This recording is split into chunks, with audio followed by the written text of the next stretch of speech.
अस्सलाम वालेकुम। आवाज़ आ रही है आपको? वालेकुम सलाम। जी। ओके।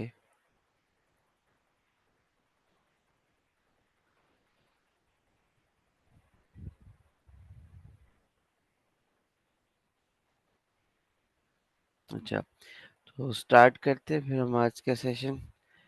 आज हमने एक नया डेटा स्ट्रक्चर पढ़ना है। लास्ट वीक्स में हमने काफ़ी चीज़ें कवर कर ली हैं, जिसमें अरेज, लिंक लिस्ट, उसके अलावा रिकर्जन, ट्रीज और ट्री ट्रेवर्सल किस तरह करते हैं। उसमें पोस्ट ऑर्डर, इन ऑर्डर और प्री ऑर्डर ट्रेवर्सल को हमने देखा। उसके साथ साथ हमने काफ़ी प्रॉब्लम्स उसकी देखी, ट्री के रिलेटेड। तो इस वीक में इंशाल्लाह हम लोग कवर करेंगे स्टैक्स को और क्यूज को। तो 2 दिन हम लोग स्टैक पढ़ेंगे, फिर क्यूज पढ़ेंगे और उसके बाद फिर मज़ीद इसमें प्रॉब्लम्स साथ साथ हम लोग सॉल्व करेंगे। तो चलते हैं। मैं स्क्रीन शेयर कर लिए, मैं स्लाइड्स 1 मिनट निकाल लूँ। अब मुझे बस ये बताइएगा कि स्लाइड शेयर है ना आपके साथ? आपको जी स्लाइड सर। भेज दी? ये सर। ओके।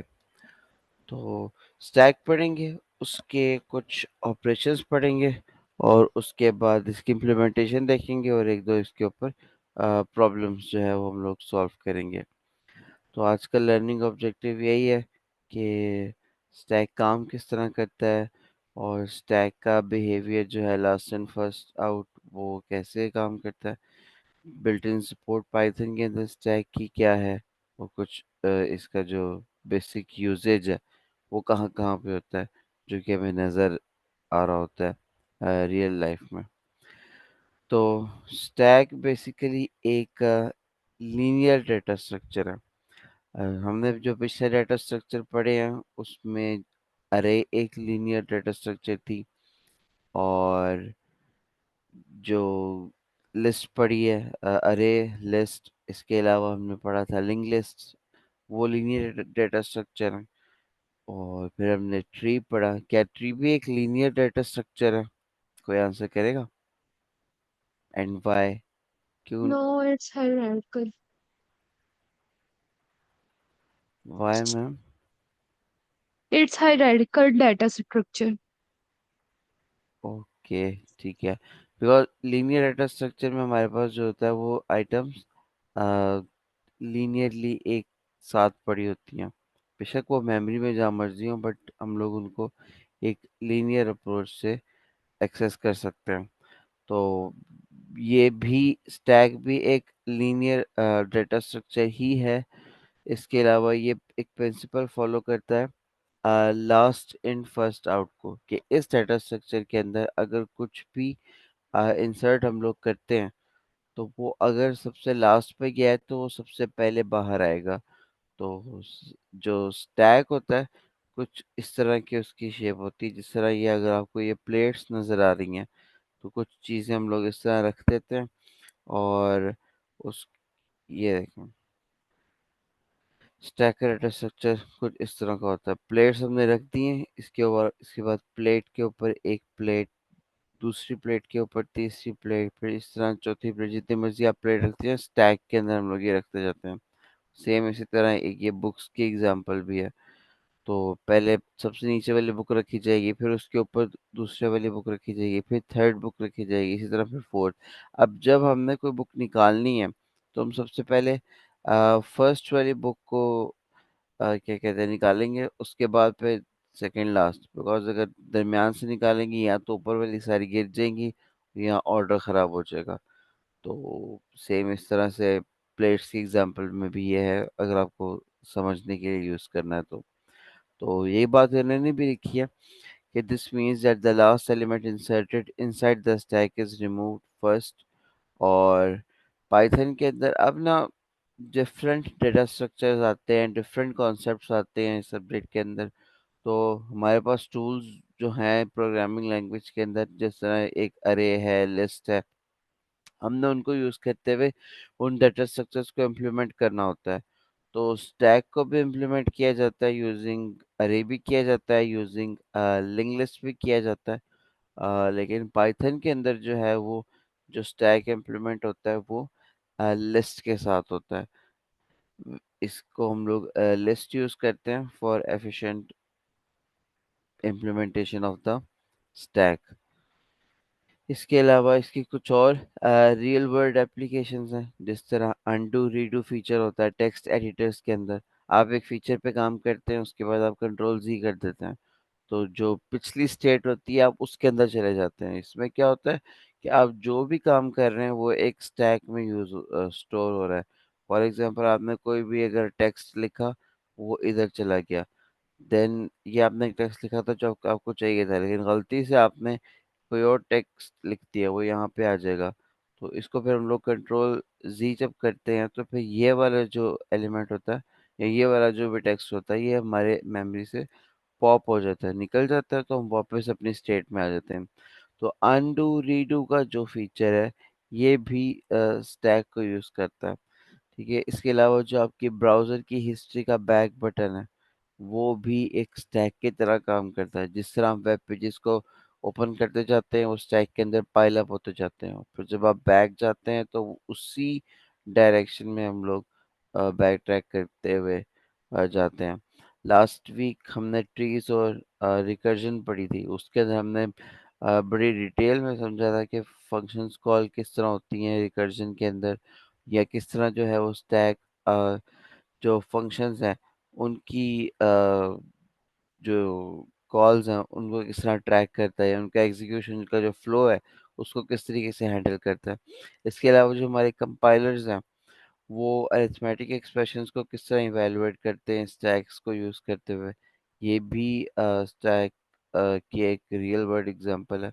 इसके अलावा जो हम लोग पैरेंथेसिस चेकिंग करते हैं, सिंटेक्स पार्सिंग करते हैं, तो ये कुछ उसकी रियल वर्ल्ड एप्लीकेशंस हैं स्टैक की, जो कि हम लोग यूज करते हैं। इसके बाद हम लोग चलते हैं स्टैक के कुछ ऑपरेशंस के अंदर।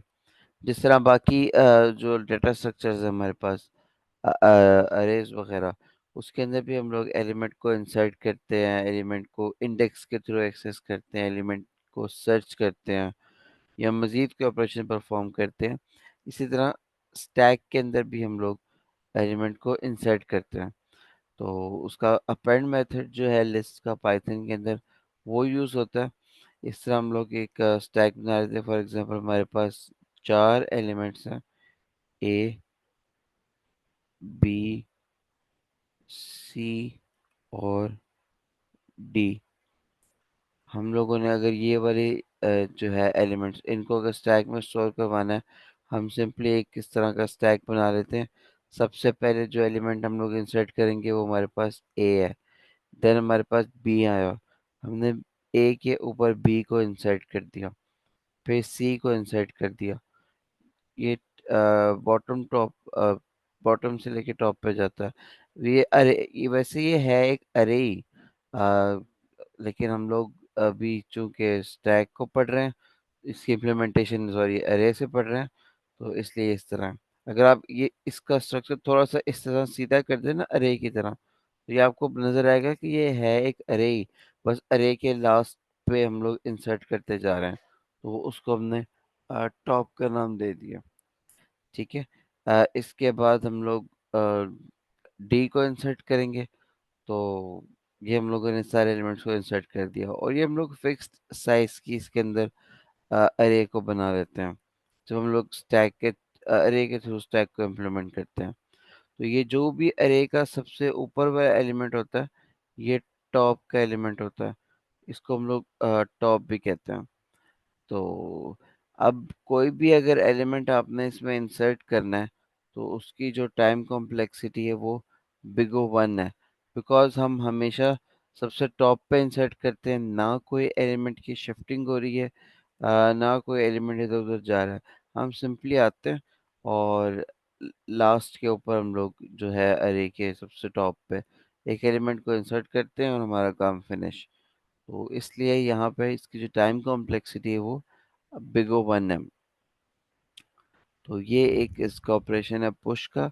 और पाइथन के अंदर हम लोग जो है वो अपेंड जो मेथड है या पुश भी होता है, दोनों को यूज़ करते हैं for the stack push operation. इसके बाद इसका जो दूसरा ऑप्शन ऑपरेशन है वो पॉप का है, जिसके अंदर से हम लोगों ने एक एलिमेंट को अगर स्टैक में से रिमूव करना है तो इसके अंदर हम लोग पॉप का मेथड यूज करते हैं। सेम, इसकी भी टाइम कॉम्प्लेक्सिटी यहाँ पर डिफरेंट है। तो पॉप से मुराद ये है कि एलिमेंट चेक करो वहां पे है स्टैक के टॉप पे, अगर है तो उसको वहां से रिमूव कर दो। ये हमारे पास पॉप का मेथड है। वो अगर फॉर एग्जांपल ये चार एलिमेंट्स हमारे पास इसके अंदर आते हैं, ए बी सी डी, तो वो क्या करता है, जो भी डी वाला एलिमेंट है ना, उसको उसके ऊपर जाता है और उसको रिमूव करता है, और फिर जो पॉइंटर है हमारा टॉप का जो ये वाला, उसको फिर ये सी के ऊपर पॉइंट आउट कर देता है। डी एलिमेंट रिमूव हो गया मेमोरी से, उसके बाद ये सी पे पॉइंट आउट करना शुरू कर देगा। लेकिन क्या होगा, अगर हमारा स्टैक जिसको हम एक्सेस कर रहे हैं, जिसमें से हम एलिमेंट पॉप कर रहे हैं, वो है ही एम्प्टी, तो वहां पे हमारे पास फिर एक रन टाइम एरर आएगा, क्योंकि हम लोगों ने एक एम्प्टी स्टैक के ऊपर जो है वो पॉप का ऑपरेशन परफॉर्म किया। इस कंडीशन को एक और नाम भी दिया जाता है स्टैक अंडरफ्लो, कि स्टैक के अंदर कोई एलिमेंट था ही नहीं, तो लेकिन हमने उसको पॉप किया। तो इस कंडीशन से बचने के लिए हम लोग एक एक्स्ट्रा ऑपरेशन है वो यूज़ करते हैं, उसको आगे चल के देखते हैं कि वो क्या है। कि हम लोग पहले चेक कर लेते हैं कि क्या हमारी स्टैक जो है वो एम्प्टी तो नहीं है। अगर तो वो एम्प्टी होती है तो हम लोग फिर बता देते हैं, एरर एरर नहीं जनरेट होगा फिर। इसकी एरर हैंडलिंग हम लोग कर लेते हैं। तो ये एक मजीद इसके अंदर ऑपरेशन है इस एम्प्टी का, कि पहले स्टैक को चेक करो कि वो एम्प्टी है। अगर एम्प्टी नहीं है तो उसमें से एलिमेंट को पॉप कर दे, नहीं तो वो आगे मूव कर जाए। इसके बाद एक और ऑपरेशन है इसके अंदर, बाय द वे ये भी हमारे पास कोई ट्रैवर्सिंग नहीं हो रही, कोई कुछ नहीं हो रहा, जो पॉप का ऑपरेशन है, इसलिए इसकी टाइम कॉम्प्लेक्सिटी भी बिग ओ वन है। तो इसमें जितने भी ऑपरेशंस है ना स्टैक के, इंसर्ट हो गया, डिलीट हो गया, टॉप का जो है वो ये पीक हो गया, ये सारे के सारे बिग ओ वन में ऑपरेशंस जो है वो परफॉर्म हो रहे होते हैं, बिकॉज हम लोग इसमें कोई भी ट्रैवर्सिंग नहीं कर रहे होते। अब ये जो ऑपरेशन हमारे पास टॉप का या पीक का, इसको इसके अंदर क्या होता है, हमारे पास जितने भी एलिमेंट्स होते हैं स्टैक के अंदर, जो भी हमारा एलिमेंट लास्टली इंसर्ट हुआ है, उसको सिर्फ हमने चेक करना है कि वो क्या है, स्टैक से रिमूव नहीं करना, सिर्फ हम लोगों ने चेक करना है कि वो क्या है। उसके लिए हम लोग पीक का या टॉप का ऑपरेशन यूज करते हैं। अगर आप स्टैक के नाम के साथ ये वाला ऑपरेशन लगा के यूज करेंगे तो जस्ट उसकी वैल्यू जो है वो रिटर्न हो जाएगी। अगर हम पिछली ही एग्जांपल लें ए बी सी डी की, तो इसके अंदर बस अगर ये वाला ऑपरेशन होगा तो पता चल जाएगा कि स्टैक की वैल्यू डी पड़ी है, लास्टली जो इंसर्ट हुआ है। तो यहाँ से रिमूव नहीं होगा, ना ये पॉइंटर यहाँ पे ख़त्म होगा, ये यहीं पे पॉइंट आउट करेगा। बिकॉज हमने देखा था कि अगर हम लोग पॉप कर रहे थे तो पॉइंटर बाद में सी को पॉइंट आउट कर रहा था, आफ्टर द पॉप ऑपरेशन है सक्सेसफुली रन, तो उसके बाद ये सी को पॉइंट आउट करता था। लेकिन इस सूरत में, टॉप और पी की सूरत में, वो डी पर ही रहेगा, लेकिन जो डी की जो भी वैल्यू है वो हमें रिटर्न कर देगा। ये अक्सर हम लोग यूज करते हैं ताकि हमें बस ये पता चल जाए कि स्टैक के अंदर लास्ट एलिमेंट कौन सा इंसर्ट हुआ है। सेम इसकी भी जो है वो टाइम कॉम्प्लेक्सिटी वो बिग ओ वन ही है। इसके अलावा जिस तरह इस एम्प्टी का हमने डिस्कस किया था, इसके साथ साथ एक स्टैक ऑपरेशन है इज फुल के नाम से, ये भी वही काम करता है। अम, अगर तो आपका स्टैक जो है वो फुल है तो ये एक बुलियन वैल्यू रिटर्न करेगा ट्रू, वरना फॉल्स। तो जैसे मैंने आपको शुरू में कहा था कि हमारा जो स्टैक है वो फिक्स साइज का होता है। जिस तरह अरे में हम लोग फिक्स साइज का कर ले, अगर अरे के थ्रू इम्प्लीमेंटेशन कर रहे हैं तो फिक्स साइज के ऊपर हम लोग करते हैं। पाइथन के अंदर वो लिस्ट आ जाती है, फिर वो डायनामिक ली बिहेव करती है।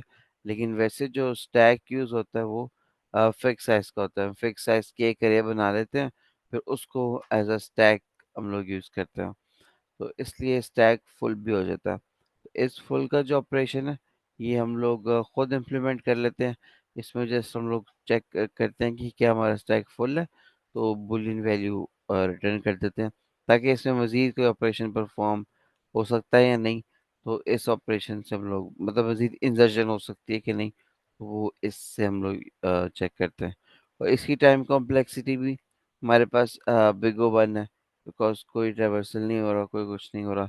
जस्ट उसने लास्ट एलिमेंट को चेक करना है और उसकी एरे की जो है वो साइज को चेक करना है, तो वो वैल्यू रिटर्न कर जाएगा कि ट्रू है या फॉल्स है। सर अभी इस तक केस में हम साइज पहले देंगे स्टैक को इनिशियलाइज करवाते हुए।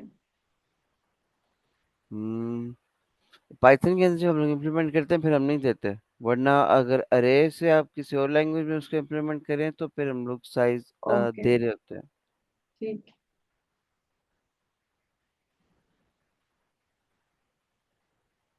तो ये कुछ स्टैक का छोटा सा इंट्रोडक्शन था, जिसके अंदर हमने स्टैक के ये last in first out behaviour को भी हमने देखा।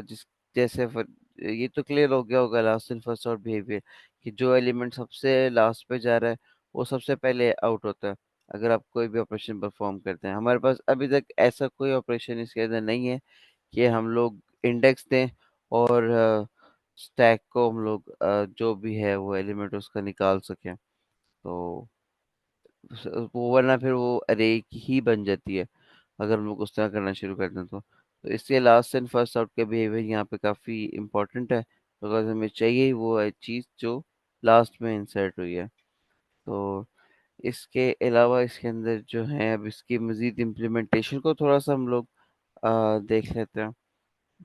तो उसके लिए यहाँ पे आता है, ये मैंने पाइथन के अंदर इसकी फंक्शंस को इम्प्लीमेंट किया हुआ है। जिस तरह हम लोग एक स्टैक के नाम से क्लास डिक्लेयर कर लेते हैं और उसके जो डाटा मेंबर्स हैं उनको कंस्ट्रक्टर के अंदर हम लोग कर लेते हैं। आइटम्स के नाम से एक अरे बनाई हुई है मैंने यहाँ पे।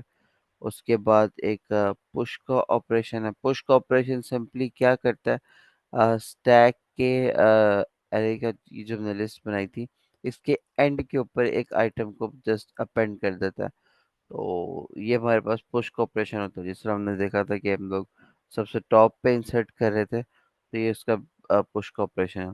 सिमिलरली पॉप का ऑपरेशन है, लेकिन जब हम लोग पॉप कर रहे होते हैं उससे पहले हम लोग एक कंडीशन लगाते हैं यहाँ पे कि चेक कर लेते हैं इज एम्प्टी का जो फंक्शन है वो उसको इम्प्लीमेंट हमने लेदर से किया होता, ताकि चेक कर लें कि अगर स्टैक एम्प्टी है तो वो एरर पहले ही हमें बता दे, ताकि हमें जो रन टाइम एरर है स्टैक का वो ना थ्रो हो। जैसे मैंने इसको डिस्कस किया था कि हम लोग एम्प्टी स्टैक से कुछ भी पॉप नहीं कर सकते। तो ये है। अब इस एम्प्टी की इम्प्लीमेंटेशन कुछ यहाँ पे थी, अ, ये है कि अगर तो उसकी लेंथ 0 है तो वो हमारे पास क्या कहते हैं फॉल्स रिटर्न हो जाएगा, वरना ट्रू रिटर्न हो जाता।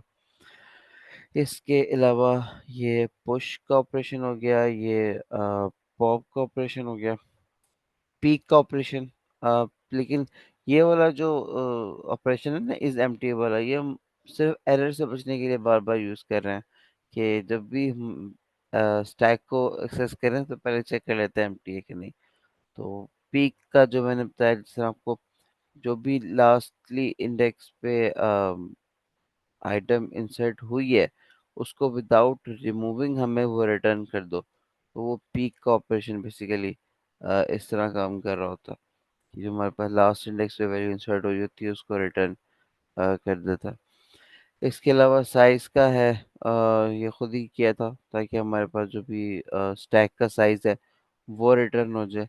इसके अलावा एक ये हेल्पिंग फंक्शंस बेसिकली इसमें क्रिएट किए गए हैं। मेन इसके ये पुश, पॉप, पीक और इज एम्प्टी है। इज फुल का आप चाहे इम्प्लीमेंट करना तो वो भी कर सकते हैं, इसके अंदर कोई इतना बड़ा मसला नहीं है।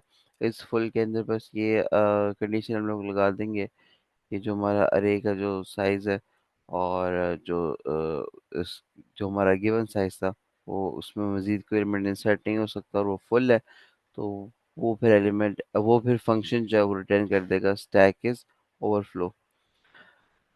इसके अलावा स्टैक को थोड़ा सा यूज करके देख लेते हैं। ये जस्ट मैंने उसका एक ऑब्जेक्ट बनाया स्टैक का, क्योंकि यहाँ पे स्टैक मैंने खुद इम्प्लीमेंट किया था।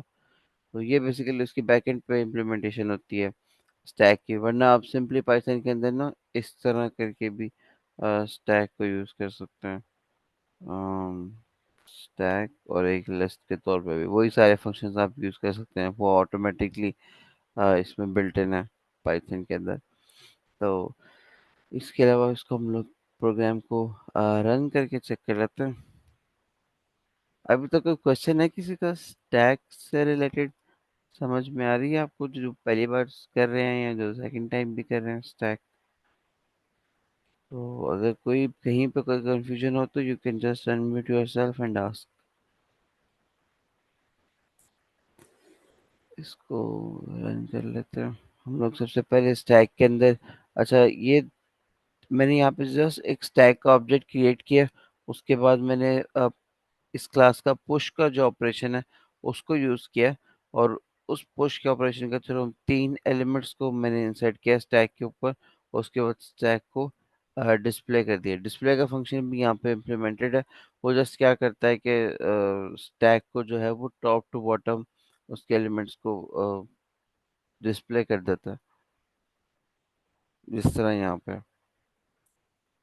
ये पुशिंग एलिमेंट्स 10 20 30, ये तीन एलिमेंट्स स्टैक के ऊपर पुश हुए, और जो सबसे टॉप पर अब है एलिमेंट वो 30 है, बिकॉज वो लास्ट में पुश हुआ है। तो ये हमारे पास इसका पुश का ऑपरेशन था। अगर हम लोग चेक करना चाहें हमारा पीक एलिमेंट कौन सा है, तो वो हमें रिटर्न कर देगा। इसको भी रन करके चेक कर लेते हैं एक दफ़ा। तो अभी हमारे पास जो है हमने स्टैक में कुछ पुश नहीं किया, हमारा जो स्टैक है वो एम्प्टी है, इसलिए पीक का जो एलिमेंट है वो हमारे पास नहीं आया। तो हम लोग ज़रा इसको इंसर्ट कर लेते हैं दोबारा। तो अभी पीक में वैसे क्या आना चाहिए? अगर मैं ये तीन एलिमेंट्स इंसर्ट करूं और फिर मैं पीक का 30। Function, sorry 30 sir 30। 30, राइट, ठीक हो गया। वो 30 हमारे पास आ रहा है। इसके अलावा पॉप है। पॉप के अंदर हम वैल्यू नहीं बताते कि हमने किस चीज़ को पॉप करना है। हमें पता है ऑटोमेटिकली जो लास्ट पे एलिमेंट इंसर्ट हुआ है वो डिलीट हो जाएगा। तो इस तरह 30 था मेरे टॉप पे इंडेक्स पे, तो अगर हमने उसको पॉप किया तो 30 पॉप हो गया। और वो रहता उधर ही है, बस हमें मेमोरी क्या कहते हैं जो लोकेशन है उसके पर पॉइंट आउट नहीं करती, तो फिर हम लोग नीचे आ जाते हैं। इसके अलावा इस एम्प्टी का था, तो ये फॉल्स ही रिटर्न करेगा बिकॉज हमारे पास ऑलरेडी इसमें एलिमेंट्स हैं, इसने फॉल्स रिटर्न किया। लेकिन अगर मैं इनको जो पुश का जो फंक्शन है इसको ना कॉल करूं और फिर मैं इस एम्प्टी को कॉल करूं, तो ये ट्रू रिटर्न करेगा। पहले फॉल्स था, ये अब ट्रू रिटर्न कर रहा है। इसके अलावा सारे एलिमेंट्स को अगर आपने पॉप करना है तो उसके लिए ये छोटा सा कोड है, इसको भी रन कर लेते हैं। Popping all elements trying to pop again from empty stack. तीन दफ़ा हम हमारे तीन एलिमेंट्स थे, तो तीन दफ़ा हम लोगों ने पॉप किया। उसके बाद नहीं सॉरी, दो एलिमेंट्स रह गए थे, ये एक यहाँ पे पॉप कर लिया था हमने ऊपर, तो इसलिए हमने दोबारा दो दफ़ा पॉप किया, तो हमारे बाकी दो एलिमेंट्स भी निकल गए। और जब थर्ड टाइम हमने पॉप करने की कोशिश की है, तो उसने दोबारा एरर थ्रो कर दिया स्टैक अंडरफ्लो का, कि किसी एम्प्टी स्टैक से हम लोग नहीं इसके अंदर पॉप आउट कर सकते। तो ये इसकी सिंपल सी इम्प्लीमेंटेशन है पाइथन के अंदर। तो अगर खाली आपने फंक्शंस यूज़ करने हैं तो मैंने वो भी निकाले थे। जिस तरह पाइथन के अंदर सिंपल आप स्टैक को इस तरह जिस तरह लिस्ट को डिक्लेयर करते हैं उस तरह करें, और अपेंड का फंक्शन यूज़ करें उसके साथ। इसके अलावा जो पॉप का ऑपरेशन है उसके लिए हमारे पास पॉप का फंक्शन ऑलरेडी है इसके अंदर। टॉप का एलिमेंट अगर आपने चेक करना है तो उसके लिए स्टैक और इंडेक्स आप दे दें -1 का, तो पॉप का आपके पास आ जाता है। इज एम्प्टी को विजुअलाइज किया हुआ है उस तरह की उसकी इम्प्लीमेंटेशन दी हुई है यहाँ पे। बस उसके अंदर लेंथ को चेक करते हैं स्टैक की कि वो कहीं ज़ीरो तो नहीं है। अगर ज़ीरो होती है तो वो टू रिटर्न कर देता है। ये वही सारे फंक्शंस हैं, बस ये पाइथन के अंदर यहाँ पे मैंने बगैर क्लास के इम्प्लीमेंट हुए हैं। तो ये एक सिंपल सी विजुअलाइजेशन थी स्टैक की। तो अब हम इसके ऊपर दो प्रॉब्लम्स को देख लेते हैं कि स्टैक के अंदर किस तरह सॉल्व की जाती है। मैम आप यहाँ पर मौजूद हैं?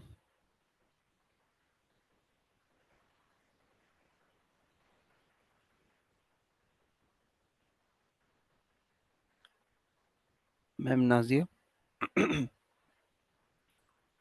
जी सर। आप स्क्रीन शेयर कर लें। ओके। स्टैक से रिलेटेड किसी का कोई क्वेश्चन है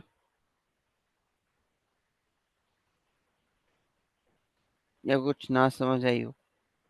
नो सर, काफ़ी अच्छा एक्सप्लेन किया sir, thank you. Thank you. Ma'am आप शेयर कर लें, मैं अनशेयर कर दिया।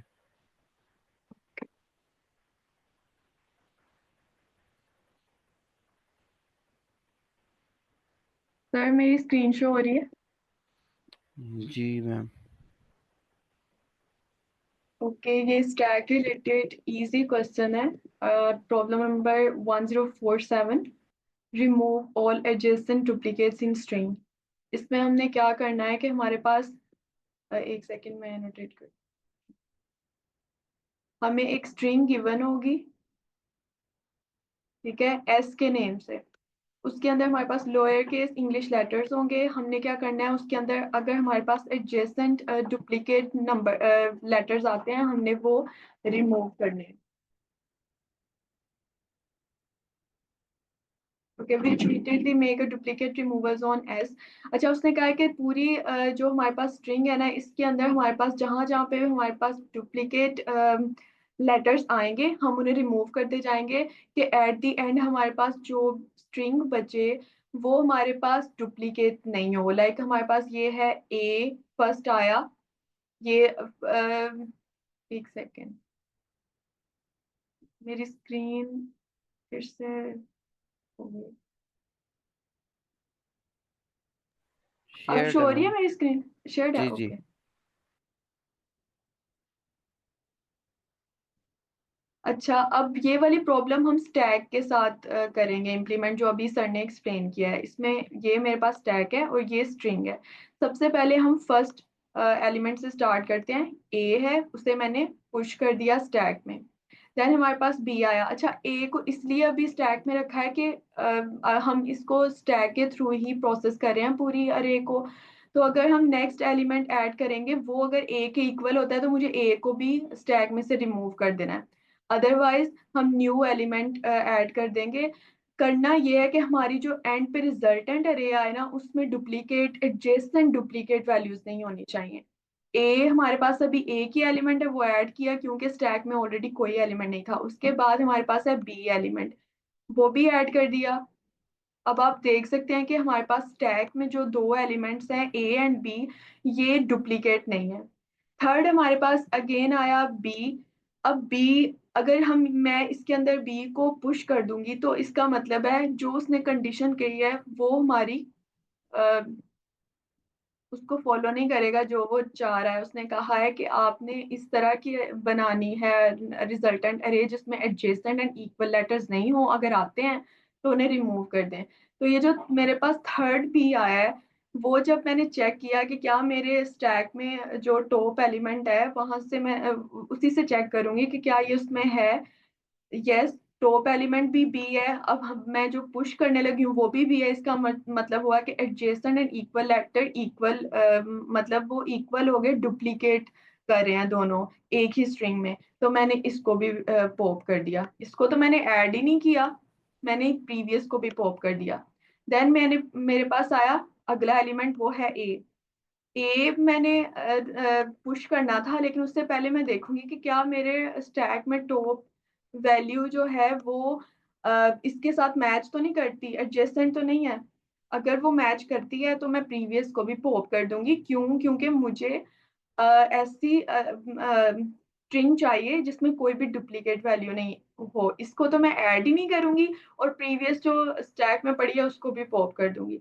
नेक्स्ट मेरे पास है सी। अब मेरे पास स्टैक रह गया है एम्प्टी। सी अब मुझे चेक करने की जरूरत नहीं है, मैंने सी ऐड कर दिया, पुश कर दिया अपने स्टैक में। नेक्स्ट मेरे पास एलिमेंट है ए। ए भी हमारे पास नहीं पड़ा हुआ स्टैक में, तो वो मैंने ऐड कर दिया। अब जो मेरे पास रिजल्टेंट और जो स्ट्रिंग बनी है एंड पे, वो मेरे पास है ए एंड सी। इसको जब हम रिवर्स करके रिटर्न करेंगे ये हो जाएगी सी एंड ए। अच्छा, रिवर्स करने का पर्पस ये है, जब हम स्टैक में से वैल्यूज को पॉप करते हैं तो वो सीक्वेंस चेंज हो जाता है, बिल्कुल ऑपोजिट सीक्वेंस आता है। इसलिए हम जब स्टैक से एलिमेंट्स गेट करते हैं हम उसको रिवर्स कर लेते हैं, ताकि वो सेम अपने जिस तरह से हमें गिवन थी उस तरह से हम रिटर्न करवा सकें। तो ये है इस क्वेश्चन में करना। आपको इस प्रॉब्लम में कुछ समझ नहीं आया तो प्लीज पूछें, फिर उसके बाद मैं कोड को एक्सप्लेन करती मैम अगर हम लोग सिर्फ ये कंडीशन खत्म कर दें कि ये टू एडजेसेंट नहीं हो, हूँ। तो फिर तो यहाँ पे स्टैक नहीं यूज कर सकते ना। ये सिर्फ एडजेसेंट एलिमेंट्स की सूरत में हो सकता है, बिकॉज आप लास्ट एलिमेंट को जी हमेशा पी के थ्रू आप चेक करती हैं कि जी वो सेम है कि नहीं। बिल्कुल सर, ये इस लाइन की वजह से मैंने चूज किया कि मैं स्टैक ही यूज करूं, क्योंकि उसने कहा है जो आपकी एडजेसेंट है ना उसको आप चेक करें, वो इक्वल तो, एक तो वो एडजेसेंट है, दूसरा वो इक्वल तो नहीं। अगर इक्वल है वो कह रहा है उसको रिमूव कर दो, मुझे वो दोनों एलिमेंट्स नहीं चाहिए। तो आपने बिल्कुल ठीक कहा, हमने इसी एक कंडीशन की वजह से स्टैक यूज किया। राइट मैम, क्लियर है क्वेश्चन। अच्छा, अब अगर किसी और का क्वेश्चन नहीं है तो फिर मैं कोड एक्सप्लेन कर देती हूँ। इसमें मैंने एक स्टैक बनाया और एक रिजल्टेंट स्ट्रिंग का वेरिएबल बनाया। फॉर लूप इसलिए यूज किया ताकि मैं पूरी अरे को जीरो से एंड तक ट्रेवर्स कर सकूं, जीरो इंडेक्स से उसकी लेंथ तक ट्रेवर्स कर सकूं। नेक्स्ट मैंने चेक किया कि अगर मैंने जो स्टैक बनाया है ये वाला, अगर उसकी लेंथ ग्रेटर है जीरो से, तो चेक करो कि उसके टॉप पे जो भी वैल्यू पड़ी हुई है क्या वो मेरे इस करंट एलिमेंट से मैच तो नहीं कर रही। ये वाली लाइन समझ आई है? इसमें मैंने सिर्फ ये वाला मैंने इसलिए चेक किया है कि जब हम लोगों के पास स्टैक एम्प्टी होता है तब भी हम अगर पॉप का फंक्शन कॉल कर दें तो हमारे पास एरर आता है। ठीक है, इसलिए हमें दोनों चेक करने होंगे कि अगर लेंथ ऑफ जो मेरे स्टैक की लेंथ है वो ग्रेटर है जीरो से, वो एम्प्टी नहीं है, तो उस केस में क्या कर दो, टॉप एलिमेंट को कंपेयर कर लो जो करंट एलिमेंट है। अगर तो वो मैच करता है और स्टैक में वैल्यू भी पड़ी हुई है तो तुम उसे पॉप कर दो। इसे तो मैंने ऐड ही नहीं करना ना, उससे भी पॉप कर दो। ठीक है, अदरवाइज क्या करो, स्टैक में उसे अपेंड कर दो। इसी तरह हमारे पास एलिमेंट अपेंड हो जाएंगे। एंड पे हम क्या करेंगे, इन सारे एलिमेंट्स को एक स्ट्रिंग में रखवाएंगे, स्ट्रिंग को यहाँ पे रिवर्स करके रिटर्न करवा देंगे। Is it clear? Yes Yes. Ma'am, clear है। ओके। इसका ड्राई रन कर लेंगे दफा। जी ओके, इसी एग्जाम्पल को देख लेते हैं, फर्स्ट एग्जाम्पल। ठीक है, अच्छा स्टैक, अब पहले हमारे पास ये एम्प्टी स्टैक है, ये जो मैंने यहाँ पे बना लिया। ठीक है, देन मेरे पास एक स्ट्रिंग है, स्ट्रिंग वेरिएबल मैंने लिया जिसके अंदर मैं रिजल्टेंट ये एंड पे स्टोर करवाऊँ। अच्छा, अब हमने स्टार्ट किया जीरो से, जीरो इंडेक्स पे हमारे पास पड़ा हुआ है ए। क्या length of stack greater than zero है? यहीं पे ये वाली कंडीशन फॉल्स हो जाएगी। एल्स में मैंने क्या करना है, मैंने यही वैल्यू जो मेरे पास करंट वैल्यू है उसको मैं पुश करवा दूंगी स्टैक में। अब ये है ए, मैंने इसे स्टैक में पुश करवा दिया। नेक्स्ट हमारे पास है, नेक्स्ट फोर लूप दोबारा से चेक करेगा, नेक्स्ट वैल्यू देखेगा, उसमें हमारे पास है बी। अब लेंथ तो स्टैक की ग्रेटर है, ये वाली कंडीशन तो ट्रू हो गई। हम एंड यूज कर रहे हैं, हमें ये वाली भी चेक करनी है। तो स्टैक के टॉप पे पड़ा हुआ है ए, और यहाँ पे हमारे पास एलिमेंट है बी। ठीक है, हम दोनों को कंपेयर करेंगे, क्या ये दोनों इक्वल हैं? नहीं इक्वल, ये वाली कंडीशन हमारे पास फॉल्स हो गई। मैं स्टैक में ये भी अपेंड करवा दूंगी। नेक्स्ट एलिमेंट हमारे पास है 2 इंडेक्स पे, अगेन बी।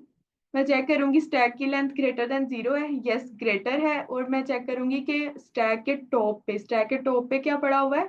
बी। इसको कंपेयर कर लूंगी, जो मेरी करंट वैल्यू है वो भी हमारे पास, ये देख रहे हैं थर्ड लोकेशन पे बी ही है। दोनों कंडीशन ट्रू हो गई, मैं स्टैक से ये बी को पॉप कर दूंगी। ठीक है, नेक्स्ट हमारे पास एलिमेंट है ए। फिर हमारे पास length of stack greater than 0 है, और टॉप पे हमारे पास अब पड़ा हुआ है ए। हमारे पास जो करंट वैल्यू आई है वो भी ए ही है। इन दोनों को कंपेयर किया, ये भी इक्वल है, तो मैं क्या करूंगी, इसको भी पॉप कर दूंगी। ठीक हो गया। नेक्स्ट हमारे पास वैल्यू है सी। स्टैक भी हमारे पास एम्प्टी है, ये आगे नेक्स्ट को तो चेक ही नहीं करेगा, स्टैक में अपेंड करवा देगा सी।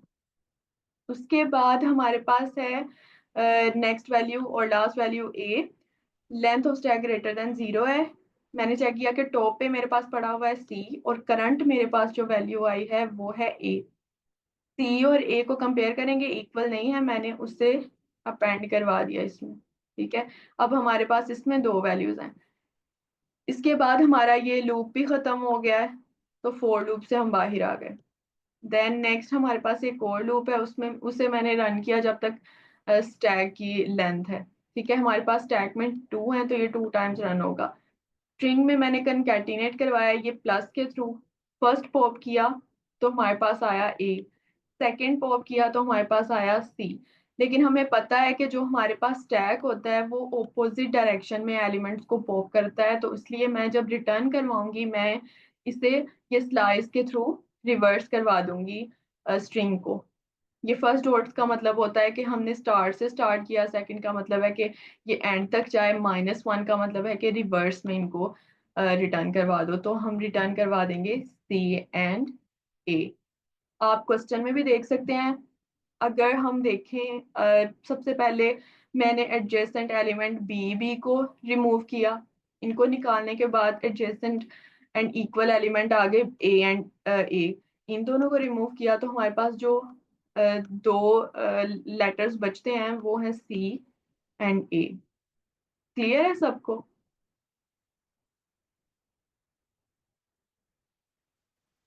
जी यस। मैम, ये जो रिटर्न आपने यूज किया है स्ट्रिंग के साथ, ये वाला फॉर्मेट, ये हमें एक स्ट्रिंग ही रिटर्न करेगा? जी जी, स्ट्रिंग ही रिटर्न करेगा, लेकिन रिवर्स ऑर्डर में। ठीक हो गया। जी, इसी स्ट्रिंग को मैंने रिटर्न करवाया, लेकिन मैंने उसका ऑर्डर रिवर्स कर दिया। और ये फर्स्ट जो हम यहाँ पे ये लगाते हैं, इसका मतलब है बाय डिफॉल्ट स्टार्ट करो स्ट्रिंग को बिगिनिंग से। और जो सेकंड मैंने ये कॉलन लगाया, इसका मतलब है इसको एंड करो बाय डिफॉल्ट जहाँ पे एंड हो रहा है स्ट्रिंग का। और -1 का मतलब है कि इसको रिवर्स कर दो, बैकवर्ड बैक से स्टार्ट करो, और जो भी वैल्यू है उसको रिवर्स कर दो। वो हमारे पास आया सी ए, मैंने उसी को रिटर्न कर दिया। राइट। और किसी का स्टैक से रिलेटेड कोई क्वेश्चन है तो पूछ लें।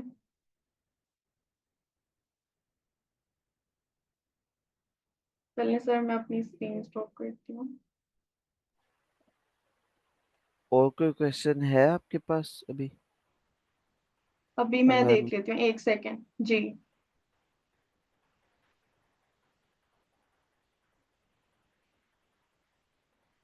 पैरेंथेसिस वाला चेक कर लें।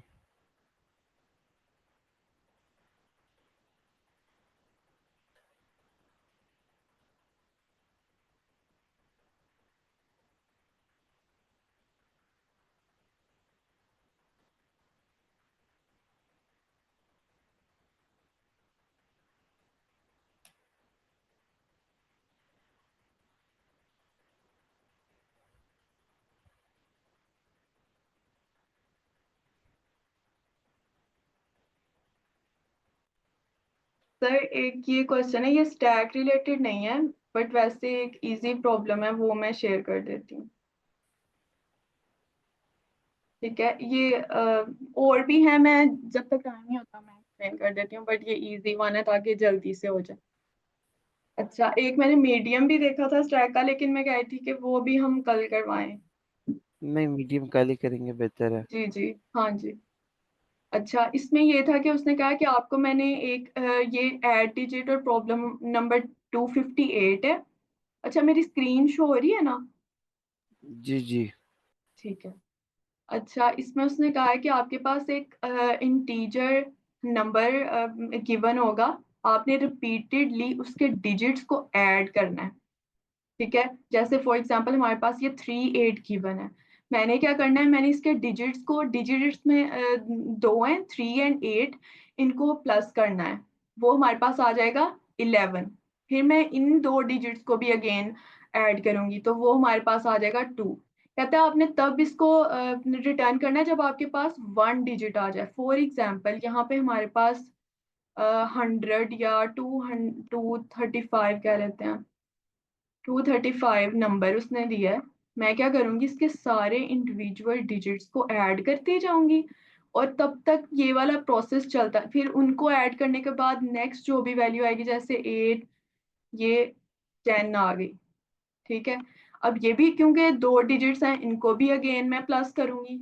1 आ गया। जब आपके पास एक डिजिट आ गया, वो आपने सिर्फ रिटर्न करवाना है। इस क्वेश्चन में ये है बेसिकली। क्वेश्चन की समझ आई है? हमें कोई नंबर गिवन होगा, हमने उसके डिजिट्स को ऐड करना है सेपरेटली, देन तब तक हम लोगों को ये प्रोसेस करना है जब तक कि हमारे पास कोई एक डिजिट ना रह जाए। I think ji. क्लियर है सब। जी, ओके। यस। अब हमारे पास सबसे पहले मैंने यहाँ पे एक while लूप यूज किया है।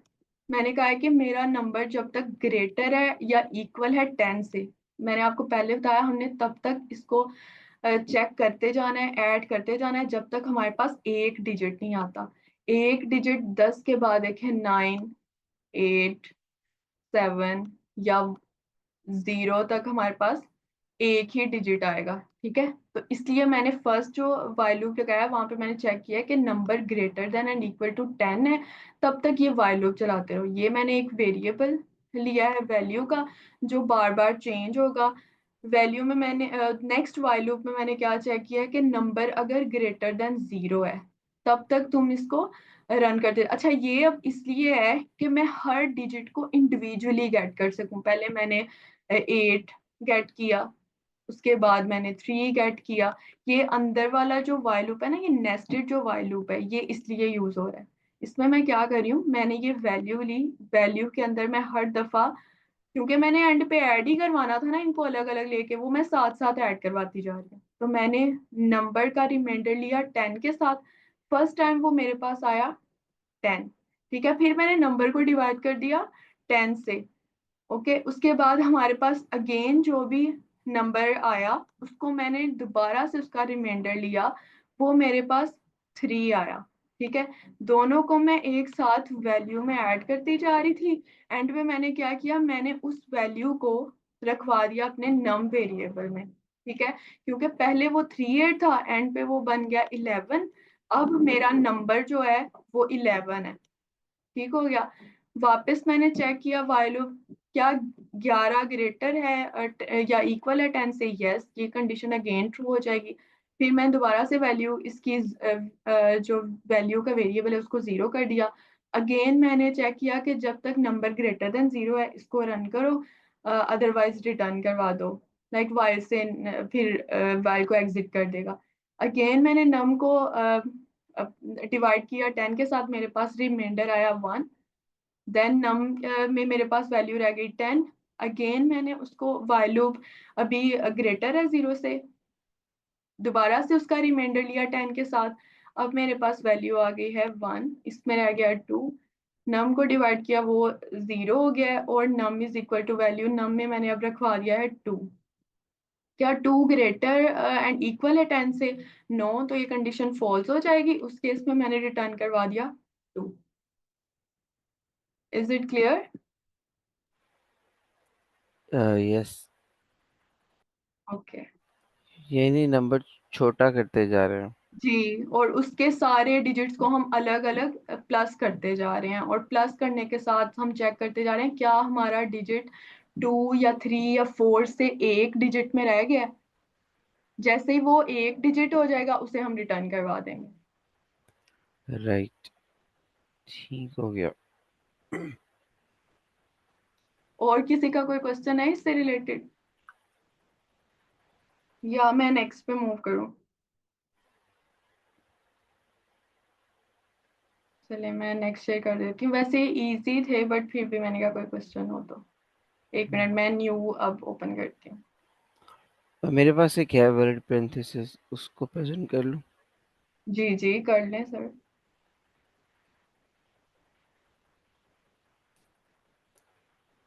अ, अच्छा, ये प्रॉब्लम है, ये है स्ट्रिंग से, स्ट्रिंग कह रहा हूँ, अरे से, स्टैक से रिलेटेड ये, और काफ़ी इजी प्रॉब्लम है। प्रॉब्लम है वैलिड पेरेंथेसिस। इसके अंदर हमें एक स्ट्रिंग गिवन अ स्ट्रिंग है कंटेनिंग जस्ट द कैरेक्टर्स। हमें जो है वो ये वाले कैरेक्टर्स जो हैं इसमें गिवन होंगे, और ये जो कैरेक्टर्स हैं, एक मिनट, सॉरी, ये जो कैरेक्टर्स हैं, ये हमें बस, ये हमारे पास जो है ब्रैकेट्स हैं, स्मॉल ब्रैकेट्स हैं, कर्ली ब्रेसेस हैं, और इसके अंदर ये लार्ज ब्रैकेट्स हैं। हमने बस ये डिटरमिन करना है कि क्या जो स्ट्रिंग हमें गिवन है उसके अंदर जो ब्रैकेट्स हमें गिवन है वो सही ऑर्डर में है, क्या वो एक वैलिड पैरेंथेसिस है। वैलिड तभी होगा जब सारे जो भी ब्रैकेट्स ओपन हो रहे हैं वो हमारे पास क्लोज भी हों, तो उसी सूरत में वो वैलिड हो सकता है। जिस तरह आप यहाँ पे देखिए, ये इन्होंने बताया हुआ है, N input string is valid if open brackets must be closed by the same type of bracket.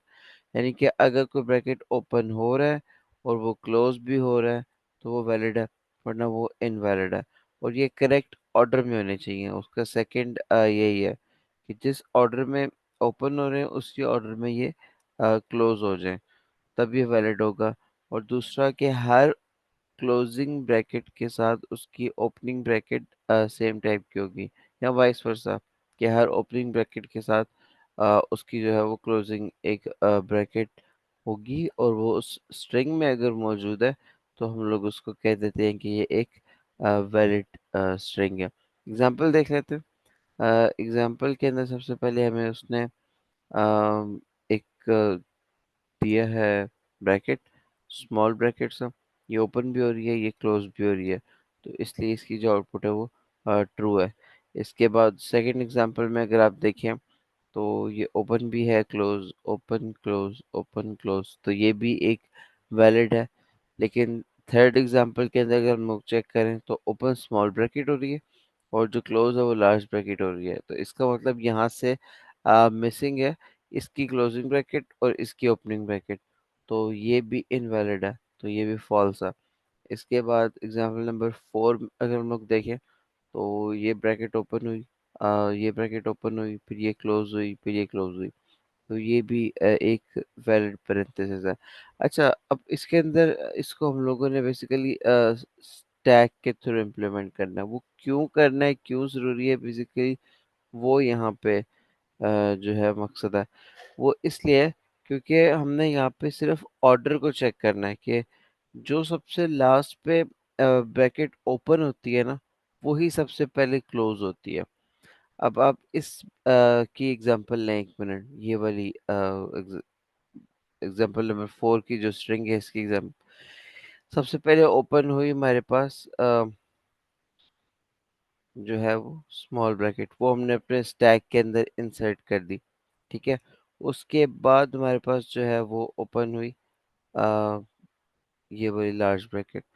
अब इसके बाद अगर यहाँ पे इस पॉइंट पे ये वाली ब्रैकेट आ जाती है, स्मॉल ब्रैकेट आ जाती है, तो फिर तो हमारे पास नहीं काम चलेगा, बिकॉज इसकी ओपनिंग ब्रैकेट जो थी वो लास्ट इंडेक्स पे नहीं थी, वो उससे पिछले वाले इंडेक्स पे थी, तो इसलिए ये इनवैलिड हो जाएगा। लेकिन क्योंकि ऑर्डर हमारे पास यहाँ पे ख़राब हो गया ना, तो इसलिए यहाँ पे जैसे ही जो ब्रैकेट ओपन हो रही है वो उसी ऑर्डर में क्लोज होनी चाहिए। इसलिए हम लोग यहाँ पे स्टैक को यूज करते हैं ताकि हमारे पास ऑर्डर जो है वो मेंटेन रहे। तो क्वेश्चन की आपको समझ आई है? बहुत इजी है, इजी लेवल का क्वेश्चन। Yes sir. ओके। अच्छा, इसके कोड की इम्प्लीमेंटेशन को हम लोग देख लेते हैं कि स्टैक के थ्रू किस तरह हम लोग इसको इम्प्लीमेंट करते हैं। सबसे पहले तो हमने एक स्टैक को डिक्लेयर कर दिया, ठीक है। स्टैक को डिक्लेयर कर दी, उसके बाद ये मैपिंग क्या है इस पे हम बाद में आते हैं। अ, उसके बाद हमने क्या किया, इस स्ट्रिंग को हमने लिया, जिस तरह भी हम लोगों ने इसके ऊपर एक ड्राई रन किया था ना, कि बल्कि इसके ऊपर एक दफा कर ही लेते हैं। सबसे पहले स्टैक के अंदर ये वाली ओपनिंग ब्रैकेट जाएगी। अ, एक सेकेंड। सबसे पहले क्या होगा, स्टैक के अंदर ये वाली ओपनिंग ब्रैकेट गई, फर्स्ट वाली, ठीक है। उसके बाद सेकंड हमारे पास जो है ये वाली ब्रैकेट गई इस तरह। उसके बाद थर्ड इंडेक्स के ऊपर जो हमारे पास ब्रैकेट है वो इसी की क्लोजिंग ब्रैकेट है, वो ये है। अब इस पॉइंट के ऊपर जब भी हम लोग कोई एलिमेंट को इंसर्ट कर रहे हैं तो हम लोग फिर चेक करते हैं उस टाइम पे क्या जो लास्ट एलिमेंट इंसर्टेड है, अगर तो वो क्लोजिंग ब्रैकेट है, अ, जो हम लोग इस टाइम पे इंसर्ट करें, करंटली हम लोग इस चीज को इंसर्ट कर रहे हैं, तो हम चेक करते हैं कि जो इससे पिछला जो एलिमेंट इंसर्ट हुआ था क्या वो इसी की ओपनिंग ब्रैकेट थी। जस्ट ये दो कंडीशन को चेक करते हैं, अगर हाँ तो हम इनको फिर पॉप कर देते हैं, जिस तरह लास्ट क्वेश्चन के अंदर हमने किया था, ये सेम उसी तरह का है कि जिसमें हमने डुप्लीकेट्स को रिमूव किया था। तो हम लोग क्या करते हैं, हम लोग फिर इसको भी इंसर्ट नहीं करते, इसको भी पॉप कर देते हैं, इसको भी पॉप कर देते हैं। इस टाइम पे हमारे पास जो सिर्फ और सिर्फ एलिमेंट बचा हुआ है वो है हमारे पास ये स्मॉल ब्रैकेट। बिकॉज ये दोनों ब्रैकेट्स मैच कर गई, तो हमारे पास जो रिमेनिंग ब्रैकेट रहेगी वो ओपनिंग स्मॉल है। उसके बाद फोर्थ इंडेक्स पे है, फोर्थ इंडेक्स पे आके हमने यहाँ पे इंसर्ट किया ये वाली ब्रैकेट। तो उसको फिर वो चेक करेगा इंसर्ट करने से पहले कि क्या जो ब्रैकेट इंसर्ट हो रही है अगर तो वो क्लोजिंग ब्रैकेट है, और साथ साथ जो लास्ट पे एलिमेंट इंसर्ट हुआ है वो दोनों मैच कर रहे हैं।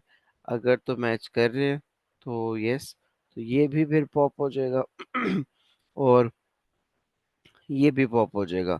और इस टाइम के ऊपर हमारी जो पूरी की पूरी स्टैक है वो एम्प्टी हो गई है, कोई एलिमेंट उसके अंदर नहीं है। तो सॉरी, तो फिर हम लोग यहाँ से रिटर्न कर देंगे ट्रू, बिकॉज स्टैक आपका एम्प्टी है और मजीद इसके अंदर कोई भी ओपनिंग ब्रैकेट नहीं पड़ी हुई, तो हम लोग ट्रू रिटर्न कर देंगे। तो होप सो ये इसकी इम्प्लीमेंटेशन आपको क्लियर हो। सॉरी, इसका जो इसके पीछे जो लॉजिक है सेम वही पैटर्न है जो कि लास्ट क्वेश्चन का था, कि जब हमने इंसर्ट करना है तो चेक करना है कि जो इंसर्ट हो रहा है एलिमेंट, वो जो लास्ट एलिमेंट ऑलरेडी इंसर्टेड था टॉप पे था स्टैक के, क्या वो यहाँ पे सेम नहीं चेक करना, यहाँ पे बस उसकी मैचिंग ब्रैकेट चेक करनी है कि अगर वो है तो ठीक है उसको पॉप कर दो।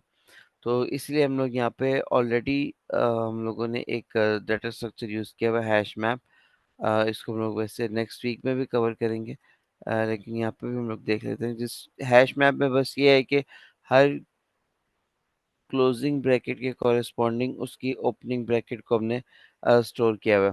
बिकॉज जब हम लोग मैच करते हैं ना तो वहाँ पे ये हमारे पास काम में आता है।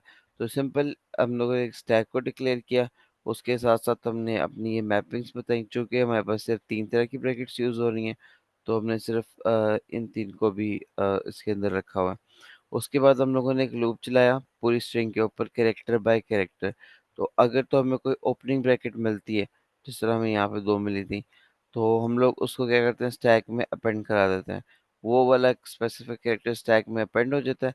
देन या फिर अगर वो क्या कहते हैं स्टैक में मौजूद नहीं है, और वो बेसिकली जब इंसर्ट हो रहा होता है, मैंने आपको बताया पहले, वो चेक करता है कि क्या वो एलिमेंट स्टैक में ऑलरेडी उसकी ब्रैकेट तो नहीं पड़ी हुई।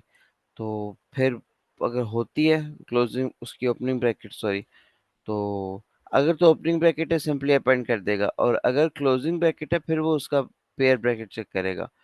ये इस लाइन का ये मतलब है कि क्या स्टैक नॉन एम्प्टी है, और क्या स्टैक की कंडीशन अगर ट्रू हो जाती है फिर वो चेक करेगा कि स्टैक के टॉप पे जो एलिमेंट पड़ा है वो मैपिंग और सी एच, इसका मतलब ये है कि इस मैप में जाओ और इस कैरेक्टर के कॉरिस्पॉन्डिंग चेक करो कौन सी ब्रैकेट है। तो अगर मैपिंग और इसमें जो भी ब्रैकेट है वो पास करेंगे क्लोजिंग, तो उसके कॉरिस्पॉन्डिंग ओपनिंग ब्रैकेट हमें यहाँ पे मिल जाएगी।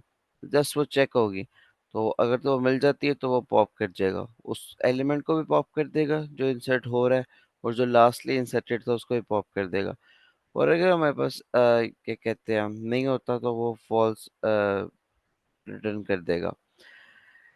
बिकॉज किसी भी टाइम पे अगर दो सेम आ गई हमारे पास, जिस तरह यहाँ पे थी डिफरेंट ब्रैकेट आ गई, तो यहाँ पे ही वो फॉल्स को रिटर्न कर देगा। और at the end of the क्या कहते हैं स्टैक, जब हम लोग रिटर्न ट्रू या फॉल्स करेंगे वो सिर्फ ये चेक करेंगे कि स्टैक एम्प्टी है या नॉन एम्प्टी है। अगर तो स्टैक नॉन एम्प्टी हुआ इसका मतलब कोई ना कोई ब्रैकेट्स हमारे पास अभी रहती हैं जो कि क्लोज नहीं हुई, तो हमारे पास वो फॉल्स रिटर्न कर देगा, वरना ट्रू ही रिटर्न करेगा अगर जो स्टैक है वो एम्प्टी है। क्योंकि एम्प्टी होने का मतलब यही है कि सारी की सारी ब्रैकेट्स मैच कर गई हैं और वो इस लूप से बाहर आ गया, तो रिटर्न ट्रू कर जाए। होप सो क्वेश्चन क्लियर हो गया। इसका एक और वर्जन है, वो हम लोग बाद में करेंगे, लेकिन ये इसका इजीएस्ट वर्जन था सर पेरेंथेसिस का। एक इसी को हम बगैर मैप के भी कर सकते हैं, मैं वो भी दिखा दूं। Like hash sure map ma'am. हमने अभी पढ़ाया नहीं है तो उसके बगैर ये आप स्टॉप करिएगा शेयरिंग। कंडीशंस के थ्रू। जी जी, कंडीशंस के थ्रू। ठीक है, हाँ वो भी दिखा दें, कोई मसला नहीं।